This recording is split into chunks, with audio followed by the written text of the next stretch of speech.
A nova incursão peninsular da influenza. Relatório apresentado ao Conselho Superior de Higiene em sessão de 18 de junho de 1918. De má nota para os fastos epidemiológicos vai este ano corrente. Ainda mal entrava de quebrar o tabardilho que de memória de homem se não lastrara assim entre nós, e já soprava de Espanha a ameaça de um flagelo, o mais contagionante de todos, a querer repetir a ruidosa intrusão de há 30 anos.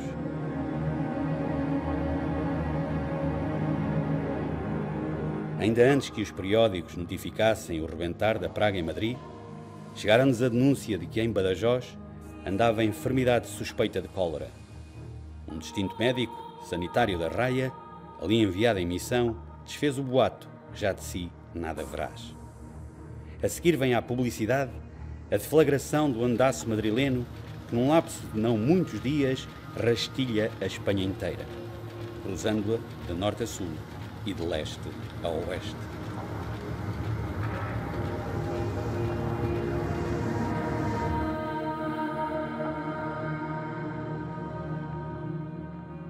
Charles Darwin, no livro Origem das Espécies, em 1859, foi muito claro quando disse que não é o mais forte nem o mais inteligente que vence, é o que se adapta melhor à mudança. E nessa capacidade, os micro-organismos, os vírus e as bactérias dão-nos anos de avanço. A melhor prova de que nós vivemos e temos que viver em equilíbrio com os micro-organismos é que no nosso corpo humano nós temos mais bactérias do que células do corpo humano.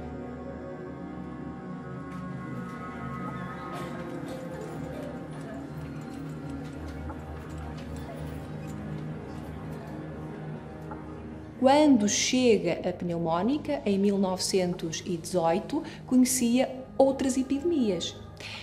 Eu estou a referir muito particularmente ao tifo, que é uma doença conhecida desde o século XV no continente europeu. A cólera, a varíola, uma série delas, a própria gripe sazonal, o sarampo. Havia a tuberculose fortíssima, havia todas as doenças infantis que realmente muito poucas crianças as ultrapassavam na falta das vacinas que nós agora temos. E, portanto, perante uma população enfraquecida, mal alimentada e em condições de higiene em geral muito más, com falta de água corrente, com falta de esgoto. E eu acho que é importante referir a gripe russa, porquê? Ela atingiu a Europa e várias regiões do mundo em 1889, 1890, terá provocado entre 1 milhão a 1,5 milhão de mortos e foi de facto o surto que despertou o interesse da comunidade médica, da comunidade de então, que começa a estudar a gripe, a desenvolver um maior interesse pela doença, começam-se a desenvolver estudos estatísticos sobre esta enfermidade. E ela marca muito particularmente porquê? Porque ela atinge não só os pobres, mas também atinge os mais abastados.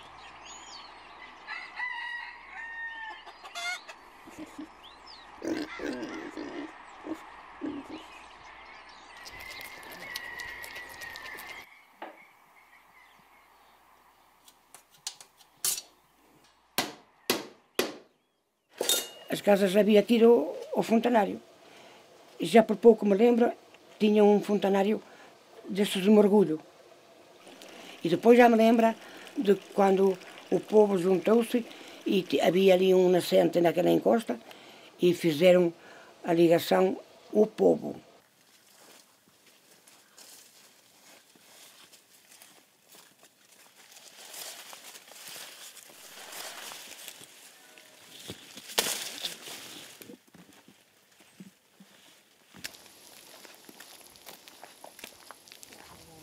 Aqui o gado era do povo, não era?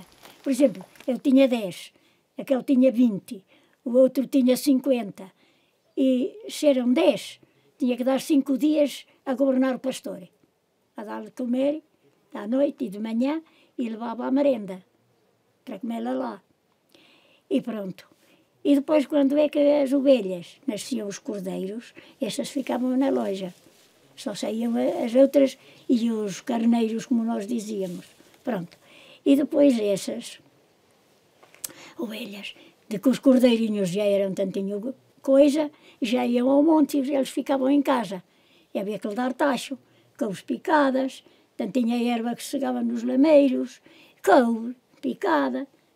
Depois de que engordavam, os que faziam falta ficavam, os outros vendíamos para governar a vida. Que remédio. Estamos num país pobre, num país rural, num país com uma população, sobretudo, não instruída, com uma taxa de analfabetismo de cerca de 70%, como disse, só em cada 10 só 3 pessoas sabiam ler, com poucos estudantes no liceu, com poucos professores, com poucos estudantes na universidade, num país que tinha sido deixado pelos Braganças, em 1910, num estado de grande atraso. E depois a crise política, ou seja, durante a altura em que houve maior gravidade da pandemia, ou seja, entre outubro de 1918 e janeiro de 1919, houve uma insurreição militar, é decretado estado de sítio, há uma greve geral que depois culmina com o assassinato do próprio presidente Sidónio Pais.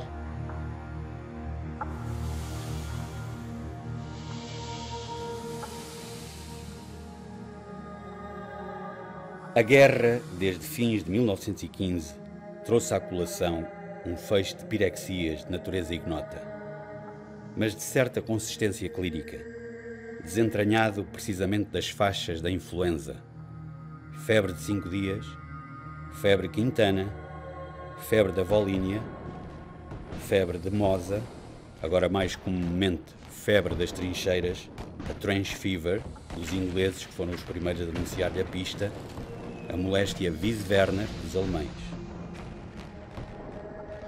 Portugal está em guerra juntamente com os aliados, portanto participa nos exércitos aliados, ao lado de ingleses contra alemães, e sofre derrotas nas batalhas principais, em todas as frentes. Tem um aspecto muito traumático, porque vem na sequência da derrota de Lalis, que foi a principal derrota do exército expedicionário português, que aliás também perdeu bastante gente em Angola e em Moçambique. Embora tenha havido logo um discurso desculpabilizador relativamente a Lalis, e que não estava completamente errado, mas por outro lado também havia o alívio de voltar à pátria, mas por outro lado também havia este espectro da doença, da crise financeira, etc., e de tempos muito difíceis em Portugal, como foi quase toda a Primeira República.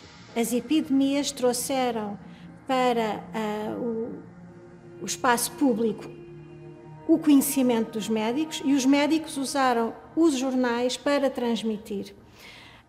Não nos podemos esquecer que os níveis de analfabetismo eram altíssimos, portanto, as pessoas não tinham como ler os jornais, mas os jornais chegavam na mesma ao público, uma vez que eram lidos em voz alta, em locais de sociabilidade, por exemplo, nas tabernas e mesmo até na missa do domingo. O padre podia ler o que estava no jornal. Contribuíram bastante para a desdramatização do perigo. Primeiro, porque não havia esta memória no meio da imprensa, nem a ideia de que vinha aí um risco que podia ser tremendo, devido à participação de Portugal no conflito, com assaltos a padarias, a mercearias, greves. Dentro dos muitos assuntos de que a humanidade estava a falar na altura, a largura de banda, que não é infinita, do debate público internacional, acabou por fazer deles mais um elemento.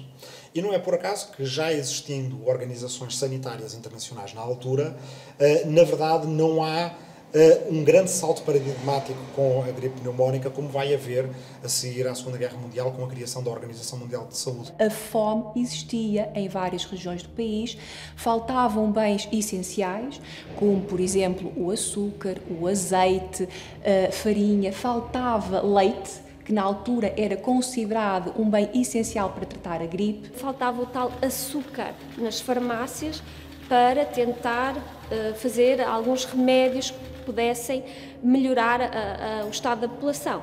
A população também tinha um nível nutricional muito inferior ao de hoje.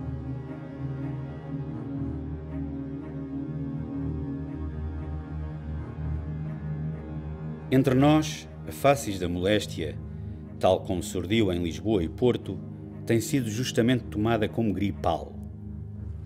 Em regra, a efemeridade e tenuidade de sintomas, um quadro singelo, é extinto muitas vezes ao cabo de 3 dias. Ao lado da localização das vias aéreas, em menor grau aparece a localização digestiva. No Alentejo, esta forma tornou-se sobrelevante, constituindo-se epidemia de gripe abdominal. Nós temos que ainda valorizar o trabalho excepcional dos visionários da altura, nomeadamente Ricardo Jorge, Arnaldo Sampaio e outros, que sem terem a capacidade tecnológica que nós temos de perceber qual era o micro-organismo, conseguiram estabelecer de uma forma racional os mecanismos essenciais ao controle e prevenção da doença, que nós ainda hoje usamos. Ricardo Jorge tinha tido uma ação notável no controle da epidemia de peste bubónica no Porto, que eclodiu no verão de 1899. Aí Ricardo Jorge desempenhou um papel fundamental, não só em ter percebido a natureza da epidemia do Porto, como nos trabalhos que conduziu para controlar este problema, com sucesso. Depois, já como Diretor-Geral da Saúde, surge a pandemia de gripe, chamada espanhola, mas que ele, Ricardo Jorge, designou por iniciativa própria como a pneumónica, porque os principais sinais e sintomas da doença indicavam, e no fundo a causa da morte, uma pneumonia terminal. Em Portugal, como no mundo, discutiu-se o que seria. Seria uma febre, seria a febre dos papatazes, o que é que causaria tantos mortos? O Ricardo Jorge foi um dos primeiros a dizer que teria que ser um vírus. Ainda houve outros médicos que avançaram com outras possibilidades. Febre dos 3 dias, dengue. Portanto, nem sequer se tinha, de facto, a consciência da gravidade daquilo que se estava a viver.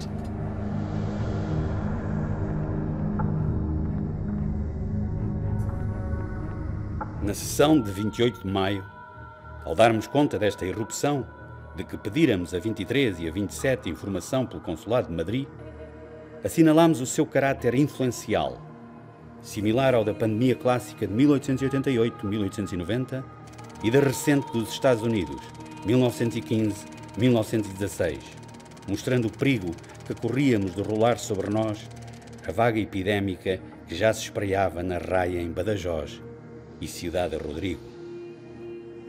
Provavelmente a primeira pandemia ou epidemia de gripe foi descrita 5 séculos antes de Cristo por Hipócrates.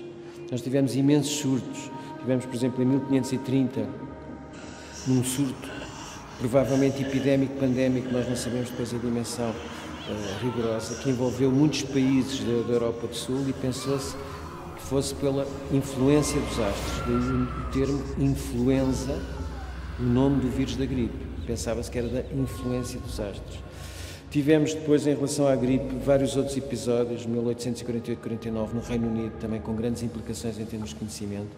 Tivemos, em 1889, uma grande atividade com uma estirpe proveniente da Sibéria. Durante uma epidemia de gripe, em 1933, em Inglaterra, Wilson Smith demonstrou que as partículas que davam origem à gripe sazonal eram vírus, porque atravessavam filtros. Eram partículas muito pequenas. Hoje sabemos que têm uma dimensão média em termos de diâmetro de 100 nanómetros. 100 nanómetros é uma partícula, se quiser, 10.000 vezes mais pequena que o milímetro.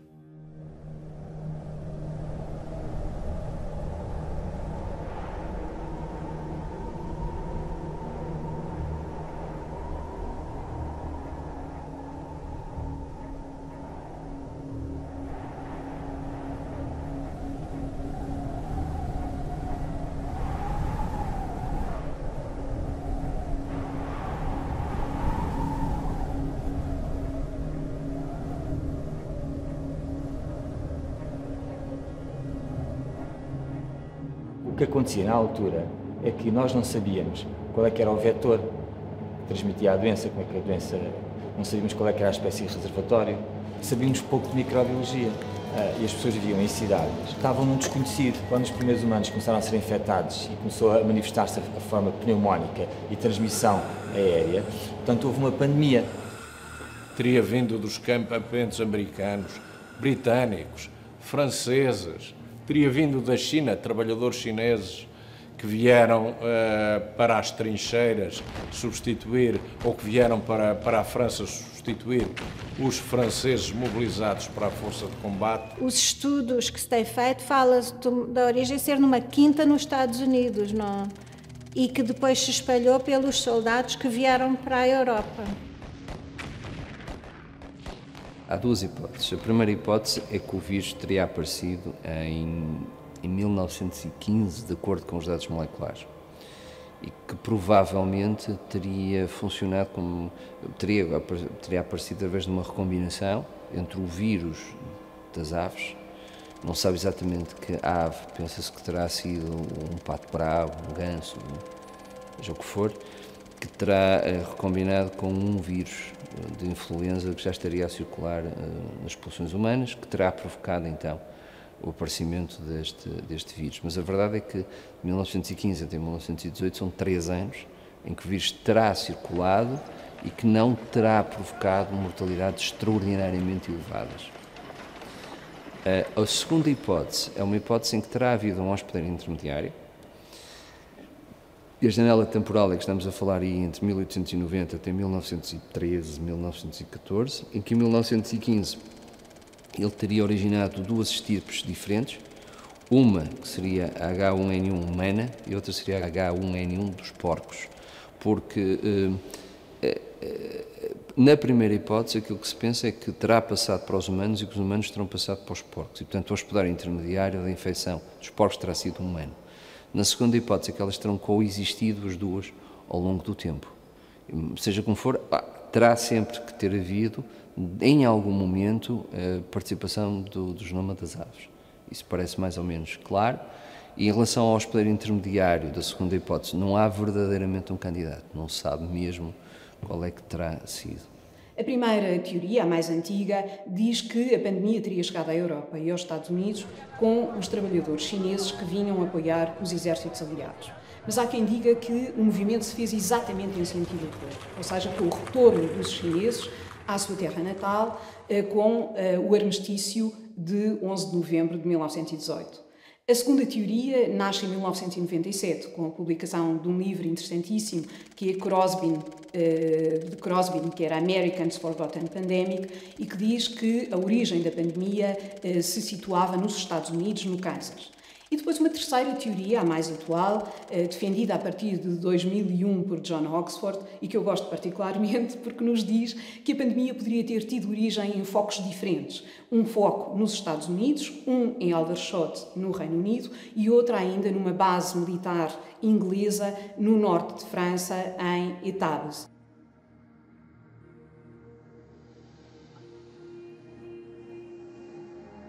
Traremos à colação os resultados apurados durante a epidemia magna que há pouco salteou os Estados Unidos em 1915, 1916.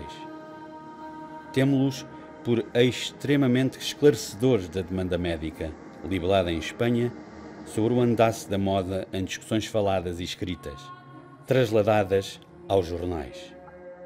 Essa designação da gripe espanhola veio do facto da pandemia ter sido noticiada em primeiro lugar em Espanha, porque a Espanha foi neutra durante o conflito, não participou nele, e portanto as notícias corriam livremente. Porque a Espanha era um país neutral na Primeira Guerra Mundial e por isso não tinha censura militar e por isso muitos casos espanhóis foram públicos quando de outros países eram ocultados pela censura militar. Os espanhóis foram os primeiros a divulgá-la. A gripe já estava pelo mundo inteiro, mas como estávamos em guerra, não se falava sobre isso, era um problema militar e de segurança. Mas a Espanha não estava. A Espanha pôde falar e, além disso, em Espanha, o rei apanhou a gripe. Logo, foi divulgado. Em Espanha, o rei Afonso XIII, apoiado no governo constitucional de Eduardo Dade, pode livremente fazer notícia de uma epidemia que graçava no país. E por isso mesmo as primeiras notícias fazem-se em Espanha. Daí o equívoco entre o local onde começam as primeiras notícias e aquilo que é a origem geográfica da pandemia que se desconhece.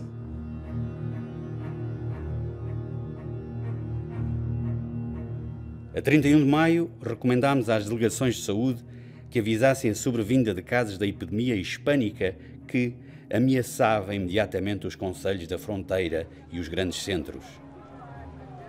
Não tardaram essas novas, precisamente da zona arraiana e das grandes cidades. Dão conta dela, em Vila Viçosa, por fins de maio, a atacar 1/5 da população, trazido o contágio pelos trabalhadores rurais de retorno de Badajoz e Olivença. Logo após, nos lugares fronteiriços de Terrugem, Elvas e Assumar, Arronches. Vem o Porto, onde lavra pelas famílias, e no Aljube junta 18 casos. Enfim, Lisboa, onde se indicia na prisão de Monsanto 50 casos. E na secção dos mutilados da guerra do Instituto Médico Pedagógico da Casa Pia. Foram os seus primeiros rebates conhecidos. Assentou, pois, arraiais na península inteira e agora dificilmente, segundo os seus hábitos, deixará de haver canto que escape às presas do inficionamento. Na pandemia de 18 nós percebemos que os primeiros casos que entraram em Portugal surgiram no sul de Portugal, no distrito de Évora e no distrito de Beja e Faro, e nas duas principais cidades, Lisboa e Porto. Pronto. No fundo, são dois centros de grande conectividade na altura, por comboio, por barco e por outros meios de transporte. A primeira onda tem uma duração de 2 meses, portanto atinge o seu cume, o acme, o pico, como comumente se diz, em junho. Depois tem uma descida semelhante em termos de curva à fase ascendente, mas pouco depois, mas sublinho, depois de ter desaparecido a primeira vaga, surge uma segunda. E adianto já, para haver segunda onda, a primeira, por definição, tem que desaparecer. E a segunda onda, que acontece no verão, é a chamada onda estivo-outonal, portanto, tem o seu início em agosto e o acme em outubro.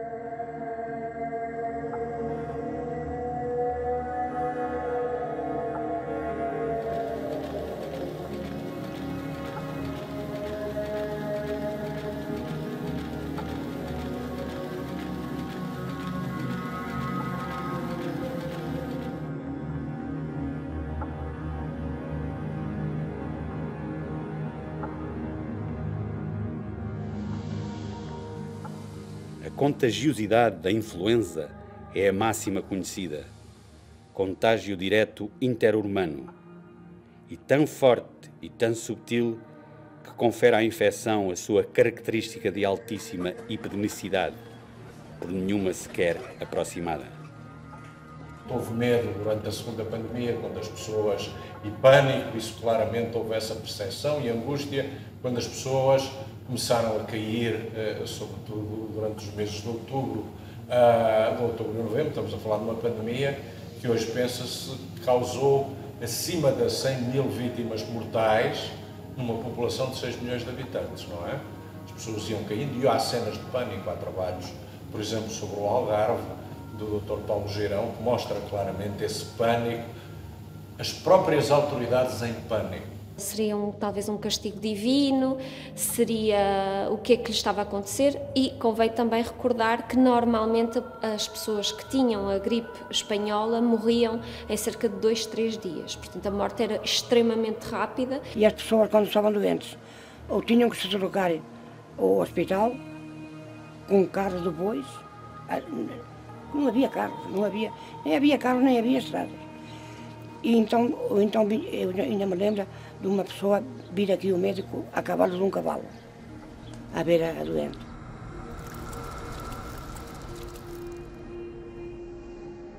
As pessoas com o vírus influenza da gripe espanhola, que era um AH1N1, curiosamente, diferente do que depois aparece em 2009, mas é um vírus do mesmo subtipo, provocava uma infecção nos pulmões, em que as pessoas tinham ou uma pneumonia viral provocada pelo próprio vírus, ou uma sobreinfecção bacteriana a uma bactéria chamada pneumococcus. E essa bactéria que dá o nome de pneumonia pneumocócica e a gripe pneumónica, a gripe da pneumonia a pneumococcus.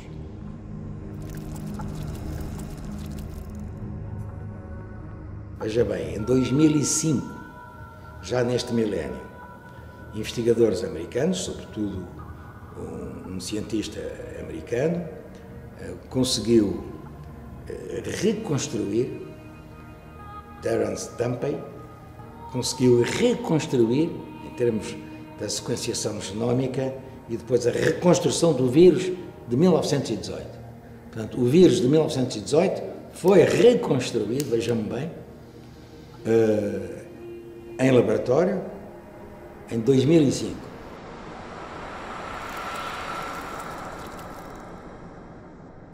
A fotografia do vírus da gripe é uma bola de ping-pong com espículas, espiculada, com pequenas espículas. Enquanto que a imagem do coronavírus tem sido muito divulgada, tem um aspecto absolutamente distinto, a começar pela coroa, por isso chama corona, tem uma coroa também formada por espículas, mas distintas da gripe.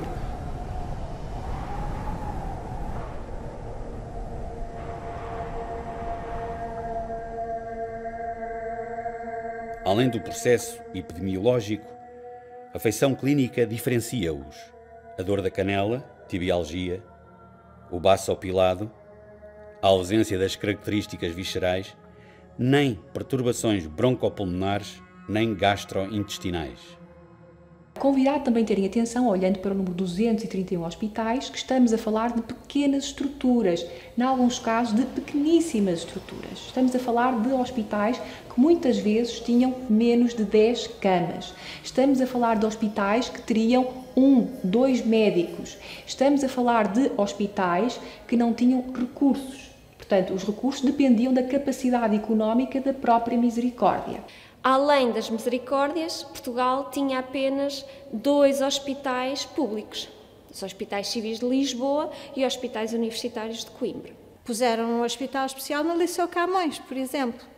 E acho que numa tarde apareceram pessoas de todo o lado, desde os escuteiros a antigos alunos, pessoas da Faculdade de Medicina, e montaram o hospital, e a imprensa também ajudou. Vamos todos participar. Hospitais que muitas vezes são montados em antigos conventos, são montados em antigas escolas, sendo que em alguns casos até se sugere a transformação dos hotéis em hospitais. Em alguns locais onde inclusive não houve a criação de hospitais de campanha, foi a Cruz Vermelha que acabou por intervir, através da criação de unidades hospitalares junto de populações que ficaram sem qualquer tipo de assistência.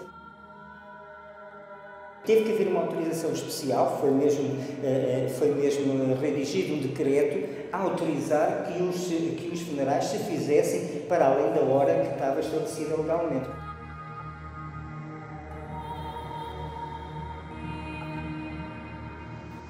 Tenham todo o cuidado no resguardo e na assistência dos epidemiados, sobretudo aqueles que desconfiem da sua integridade física, e nunca ninguém pode estar certo dela perante o contraste de uma infecção. Ricardo Jorge, logo no início da pandemia, vai fazer um comunicado em maio, portanto, a ver com logo mesmo no início, quando se começava a desenhar já uma explosão de uma doença que começava a caminhar a passo acelerado por toda a Europa, Ricardo Jorge faz um comunicado ao Conselho Superior de Higiene.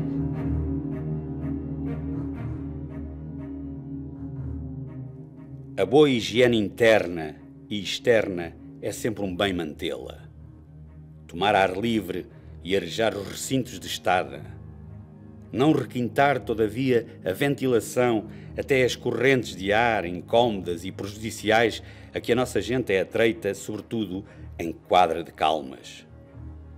Quando mal vier, cama, dieta, tisanas e médico. Nada de droguear-se por sua conta, nem com purgas, nem com azinas, nem com os grogos. É que ao influenzado a fortuna depara assistente parco em fármacos, o que será vantajoso para o corpo e bolsa do enfermo, e concorrerá para evitar o encarecimento dos remédios.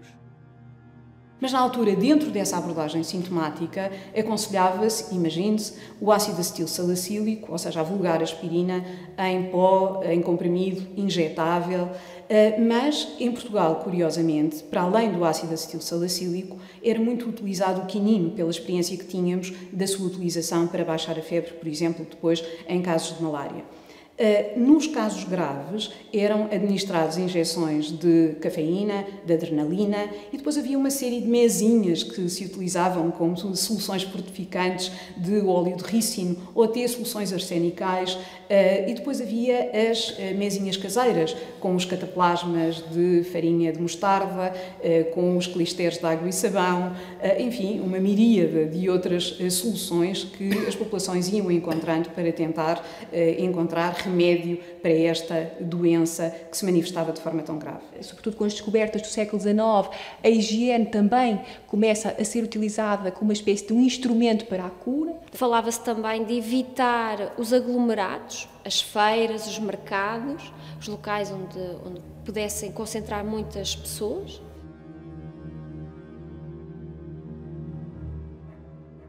Não fica mal deixar de visitar enfermos, apesar de ser obra de misericórdia. E também não fica mal, antes ficaria muito bem, acabar com os cumprimentos de uso, apertos de mão e ósculos de cerimónia, gestos que repugnam à higiene e até à cultura, restos que são do passado selvagem. As reverências chegam, bem mais inocentes do que os toques suspeitos do próximo, e logo de coisas tão polutas como beiços e dedos. E daí a importância da utilização da máscara, da etiqueta respiratória e do distanciamento. Ele, mesmo sem essa capacidade de fazer o diagnóstico, ele conseguiu ver aquilo que muitas pessoas hoje, com os recursos que têm, continuam a não ver. Muitos deles ganhavam à jorna, ao dia, logo não ir trabalhar 1 dia, 2 dias, 3 dias, tinha um peso importante na economia da família, que, recordo uma vez mais, já sofria com uma inflação importante. É sabido quanto as feiras e as romarias concorrem para a disseminação regional. Os primeiros casos que cá arribaram deram-se nos regressados das festas e touradas de Santo Isidro, em Madrid. Agora, como sempre, o contágio castiga os grupos de vida conjunta, colégios, asilos, prisões, oficinas, teatros, quartéis, etc. Recomendava-se o isolamento em casa, quando possível em quarto isolado, ou então, quando era feito em enfermarias, já se aconselhava que houvesse panos ou lençóis a separar os leitos, com a noção de que a transmissão da infecção por via aérea era, de facto, nociva e podia contribuir para dispersar ainda mais a doença. Dessa forma, recomendava-se, imagine-se na altura também, a lavagem e desinfecção frequente da roupa da cama, o banho aos doentes, porque o banho poderia também contribuir para baixar a febre, o arejamento dessas áreas onde se acumulavam os doentes e ainda também a desinfecção das superfícies ou a limpeza das superfícies com soluções de criolina. Depois havia, relativamente à desinfecção dos espaços, 2 aspectos importantes e que eu acho muito curiosos. Havia carros que eram conduzidos ou pelos bombeiros sapadores ou pelos funcionários municipais, e esses 2 tipos de carros, transportavam grandes autoclaves que permitiam ir para os bairros mais afetados e contribuir para a desinfecção por calor úmido dos materiais que existiam nas habitações, fosse ele a roupa de casa, fosse utensílios de uso doméstico. Agora, E a água aquecíamos na cozinha. E depois íamos com o lavador, primeiro, ensaboar, e depois punha-se no cortiço, bem calcadinha. Tínhamos um pano que se chamava Sobredouro, era de estopa. Punha-se por cima, assim, em redondo, conforme para os cortiços, o nosso era redondo. E depois estava-se cinza, peneirava-se a cinza, senão ela, se fosse muita coisa, se estragava a roupa. Estava-se a cinza e estava-se água quente.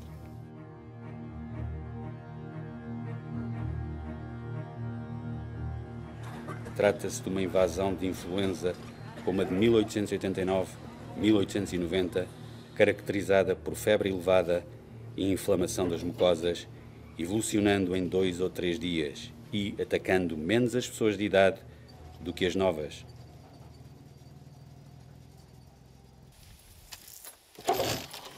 O meu pai só tinha 35 e quando foi dessa tal doença da bailarina, morreu pessoas de 18 e assim. Eu tinha um tio também, que não cheguei a conhecer, e só tinha 18. Diz que era um rapazão bonito, sei que chamavam-lhe Francisco. Tinha o nome da bailarina, que chamavam-lhe a gripe espanhola. E eu acho por o meu modo de ver, que foi em 1918, devia ser, porque os meus pais diziam que aqui que tinha sido uma epidemia que ficou o povo quase sem gente. Levavam 3 homens, levavam a pessoa morta, o defunto, num esquife, e depois chegavam ao cemitério, já ia embrulhada num lençol, e metiam-no na cova. Não havia caixão, não havia nada. Que é 24 de outubro de 1918, onde só nesse dia houve 59 sepultamentos ou funerais de pessoas mortas pela pneumónica. E 14 delas foram enterradas na vala comum, tendo vindo, 13 delas vindo dos hospitais de campanha, ali no convento das Trinas do Mocambo, ou do Liceu Camões, e uma da Santa Casa da Misericórdia. Mesmo aquele pico, o pico de outubro, é difícil perceber, efetivamente, como é que a epidemia teve aquela variabilidade e aquela progressão na população tão acentuada que deu origem a um excesso de mortalidade tão grande. Continuamos sempre a tentar revisitar aquilo como sendo, efetivamente, o momento epidemiológico mais marcante dos últimos anos. Os falecidos tinham que ser enterrados 24 horas após o óbito, o que deixou de ser possível a partir de um determinado ponto. Deixou de ser possível porquê? Porque nós verificamos que os corpos se amontoavam nas morgues dos hospitais, 2, 3 dias, há relatos de 2, 3 dias de corpos que estavam nas morgues por enterrar e não estava a ser cumprido aquilo que estava determinado por algumas autoridades administrativas e sanitárias. E porquê que não estava, de facto, a ser cumprido? Porque, ponto número 1, os coveiros recusavam-se a enterrar as vítimas da pneumónica pelo receio do contágio, portanto, e também porque não havia espaço. Foram abertas valas comuns para onde eram lançados os corpos. Onde se processam enterramentos, mas o mais longe possível da vista das pessoas, que era prática nessa altura se fazer. Portanto, a vala comum ser longe dos olhares das pessoas. E como é que nós chegamos a essa conclusão? Através de um coveiro que nós temos cá, que já trabalha há muitos anos, e numa abertura de uma vala neste local, ele detectou, eles na altura detectaram uma grande quantidade de ossadas. Em 4, 5 meses morreu 1% da população residente em Portugal continental. Em Portugal continental, na altura, residiam cerca de 6,5 milhões de habitantes. A esperança média de vida eram cerca de 32 anos. Nesses 4, 5 meses vão morrer 65 mil pessoas e de um grupo etário predominante entre os 20 e os 40 anos. Há uma crise demográfica por excesso de mortalidade de jovens e diminuição da natalidade, com também uma acentuação do fluxo migratório para o Brasil.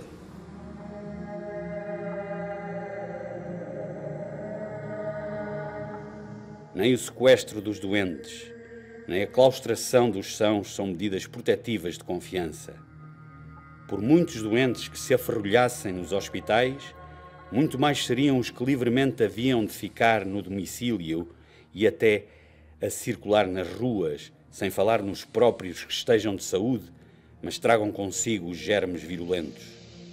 Aos sãos que quisessem clausurar-se para se forrarem à ambiência epidémica, bem difícil lhes seria arranjar torre de marfim que os livrasse da aproximação perigosa dos outros homens. A curva de mortalidade tem uma forma de W, ou seja, para além da mortalidade excessiva nos extremos de idade, há um pico acentuado de mortalidade nos grupos etários ativos, ou seja, entre os 20 e os 40 anos. E há duas ordens de razão para isso. O contexto da guerra e motivos de ordem virológica. O contexto da guerra é que tínhamos uma população jovem envolvida no conflito bélico que se movimentavam tropas não só no continente europeu, mas entre os vários continentes, militares que tinham má alimentação, um stress grande psicológico e, por outro lado, também a guerra química. Tudo isto contribuía para uma maior suscetibilidade à infecção e uma maior dificuldade também em responder depois a essa infecção também. Era a suscetibilidade e a resposta que se tornavam difíceis. E, por outro lado, no contexto geral, tínhamos uma industrialização que decorria do esforço da guerra e, portanto, centros urbanos mais superlotados, onde essa transmissão também se faria mais facilmente, falta de médicos e enfermeiros que tinham sido requisitados para o esforço de guerra. A esperança média de vida em Portugal, depois desta quebra, passou de 32 para 20 anos. No total da pandemia da gripe espanhola em Portugal, vai haver uma terceira onda em fevereiro-março, com menos impacto, mas morreram cerca de 100 mil a 120 mil portugueses. Em Portugal, por exemplo, foram criados orfanatos para os chamados órfãos da pneumónica, porque muitas crianças ficaram, de facto, sem os seus pais, portanto, e perderam a sua família.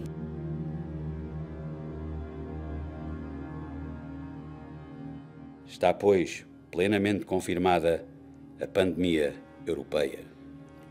Ricardo Jorge.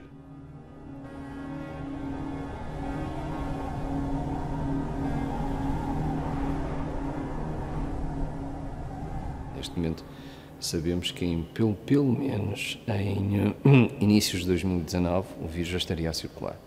Foi encontrado em vários sítios, em várias águas residuais e por aí fora, em vários esgotos, e portanto é possível que ele já tenha estado a circular. E portanto vai ser difícil saber exatamente a sua origem, mesmo o ano em que ele terá aparecido, e provavelmente só depois de percebermos bem como é que o vírus está a evoluir, é que vamos conseguir ter uma estimativa o mais próxima possível de quando é que ele verdadeiramente emergiu. E portanto a hipótese de ter sido na China ou noutro país qualquer está completamente em cima da mesa. Não fazemos a mais pequena ideia. Os habitats naturais intactos, onde há uma grande riqueza biológica, são a maior proteção que nós temos contra zoonoses. E se as pessoas ouvirem falar de natureza e de animais, vírus ou outros elementos patogénicos e ficarem com medo, elas podem se virar contra a natureza e aí o potencial para dano à nossa espécie e, obviamente, dano para as outras é tremendo. E isso pode ser mesmo catastrófico.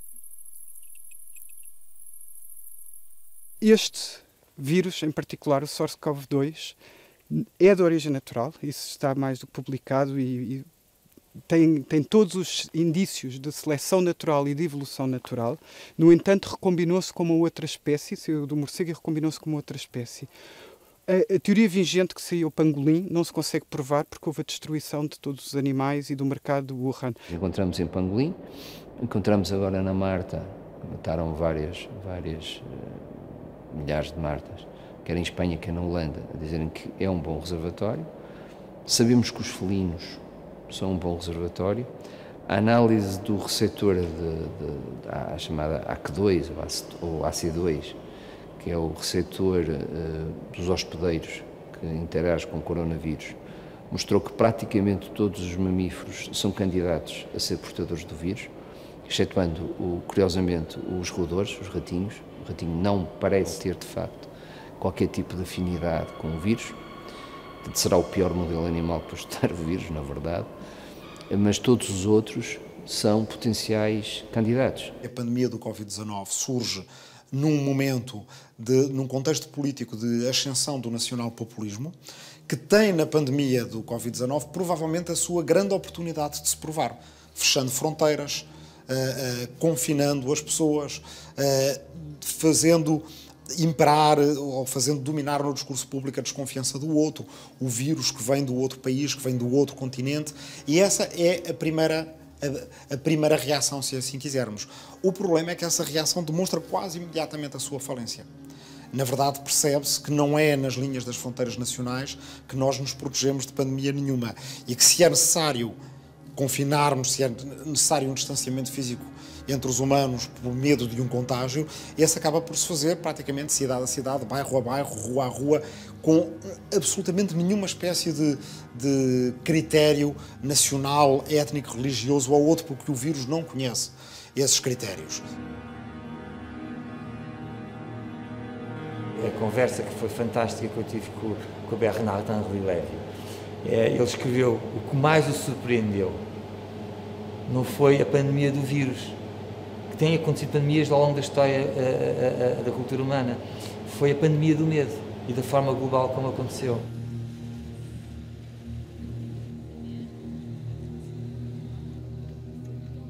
Para termos a imunidade de grupo que nos vai resolver este problema, nós, se calhar, vamos precisar de imunidades de grupo acima dos 60%, 70%. Só a vacina, quando ela estiver disponível, é que nos vai dar essa capacidade. Porque a alternativa a essa capacidade de 60%, 70% é 60%, 70% infectarem-se. E 60% a 70% de pessoas infectarem-se significa que vamos ter uma percentagem muito elevada de formas graves e provavelmente teremos muita disrupção social e económica. O objetivo das geotransmissões é um objetivo que é irrealista para mim, e o objetivo que se deverá ter é o objetivo das infecções controladas, em que das infecções não resultem em morte nos grupos de risco, nem sobrecarga do Sistema Nacional de Saúde, e que permitem, ao mesmo tempo, construir a tal imunidade de grupo para se atingir o equilíbrio e resolver a pandemia. Porque este vírus, em princípio, não vai desaparecer, e quando se tornar endémico, vai deixar de ser um problema. Quando se percebeu que a gripe tinha como reservatório as aves e que as aves, além de reservatório, podiam ser hospedeiros, podiam ter a doença e que morriam, e que essa doença se podia transmitir a seres humanos, desde essa altura, portanto estou a falar de tempo da chamada gripe das galinhas, muito bem, da gripe das aves, de Hong Kong, aqueles abates de muitos milhões de aves que tiveram lugar no Sudeste Asiático, sabia-se que um problema desta dimensão poderia acontecer. Mais de 60% da biomassa do planeta Terra é formas de vida não humanas, nomeadamente bactérias e vírus. Se nós estabelecermos o tempo de vida do planeta Terra, que é provavelmente 4,6 mil milhões de anos, e se nós reduzirmos o tempo do planeta Terra a 1 hora, as bactérias estão cá desde o minuto 17 e os homens chegaram no último 10º segundo. Isto significa que este planeta é deles. E quando nós não sabemos viver em equilíbrio com eles, nós sofremos as consequências. Há uma série de coisas que fizemos errado nas últimas décadas, nas últimas gerações, e que potenciam o aparecimento cada vez maior de pandemias deste género. Por exemplo, as monoculturas, a desflorestação, que é galopante na Ásia, por causa, por exemplo, do óleo de palma. Temos autênticas fábricas de produção de carne, seja de vacas, porcos ou galinhas ou mesmo outros animais, que podem ter milhares de indivíduos concentrados numa área pequena, e digamos que se um adoece, rapidamente transmite essa doença a todos os outros indivíduos que existem nessa exploração agropecuária, e aquilo funciona como uma incubadora. E se por acaso não for da doença, a quantidade de antibióticos e de outros produtos que eventualmente utilizam ali para fazer contenção de doenças, também é uma aceleração para mutações de muitas doenças. Alterações climáticas que andamos a provocar há décadas, associadas a alterações de habitats naturais, diminuição de espaços de equilíbrio com a natureza, depois temos fluxos migratórios populacionais, estamos a criar uma situação em termos de economia, de desigualdades sociais e económicas extremas e vivemos num mundo cada vez mais onde se desvaloriza o conhecimento.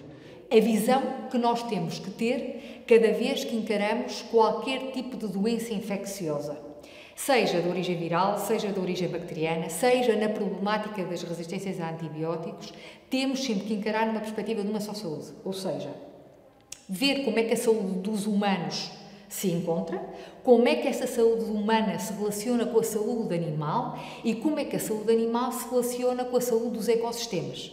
E, portanto, não é suficiente quando tentamos controlar uma pandemia, quando tentamos controlar uma doença infecciosa, quando tentamos controlar o problema da resistência a antibióticos, pegar só numa destes elementos desta tríade. Nós vamos ter muitas bactérias multiresistentes, isso é sabido. Porquê? Porque estamos a usar desinfetantes em larga escala e provavelmente vamos ter, de facto, um surto de bactérias multiresistentes. Temos feito algumas atrocidades, como, por exemplo, utilizar desinfetantes perigosos, alguns deles bastante perigosos na via pública. Isso é terrível, não deve ser feito todo, então nas praias muito menos, porque isto vai criar precisamente, ou vai aumentar a probabilidade de termos bactérias multiresistentes. E com as taxas de mutação que as bactérias têm, que normalmente é uma taxa de mutação extremamente alta, elevada, são dois fatores muito propícios para que a bactéria troque elementos genéticos móveis, os tais plasmídios, da bactéria A para a bactéria B, para a bactéria C e por aí fora. E também não escolhe, digamos, espécies animais. Portanto, a bactéria que infecta um humano multiresistente pode passar para um animal, pode passar para o ecossistema, pode voltar ao humano e pode, no meio disto tudo, adquirir mais resistências a outros antibióticos e transmitir a resistência de umas para as outras. Temos aí um problema da tuberculose, tem agora uma expressão de reemergência que, em alguns países, ainda não em Portugal, temos tido conquistas em Portugal nos últimos anos, sobretudo deste milénio, mas, em termos gerais, podemos admitir que a tuberculose vai ter dias difíceis no futuro, porque os medicamentos deixaram de ter atividade, muitos deles, devido a este fenómeno da resistência das bactérias aos antibióticos. A tuberculose é provocada por uma bactéria. Nós, se calhar daqui a 5 anos, se vier uma pandemia, temos capacidade de descobrir o tal medicamento que é tão difícil agora descobrir, que seja específico para inibir uma particularidade do vírus. E, portanto, eu espero que a ciência evolua, não para nós desrespeitarmos a natureza e agora que conseguimos eliminar as pandemias podemos exterminar todas as espécies animais, mas que evolua para nós sim estamos preparados, mas também estamos preparados para vir a viver num mundo melhor. A imaginação típica do pós-guerra, nós precisávamos de a ter no pré-guerra, ou de preferência no não-guerra, ou seja, precisávamos da imaginação que ocorre após um evento de enorme magnitude que concentra muitas atenções, como uma guerra. Nós precisávamos de ter antes de chegarmos a esse ponto, e a pandemia pode ser isso. A pandemia, no fundo, é como aquilo que durante a depressão de 2008 o economista Paul Krugman dizia: a única coisa que poderia unir agora os vários governos, por exemplo na Europa, que se dividiram na crise do euro, era haver uma invasão de extraterrestres. Uma coisa que viesse de fora, que obrigasse a grandes alterações políticas, e se essa invasão de extraterrestres chegasse, a humanidade unia-se. Bem, a pandemia é um bocadinho isto.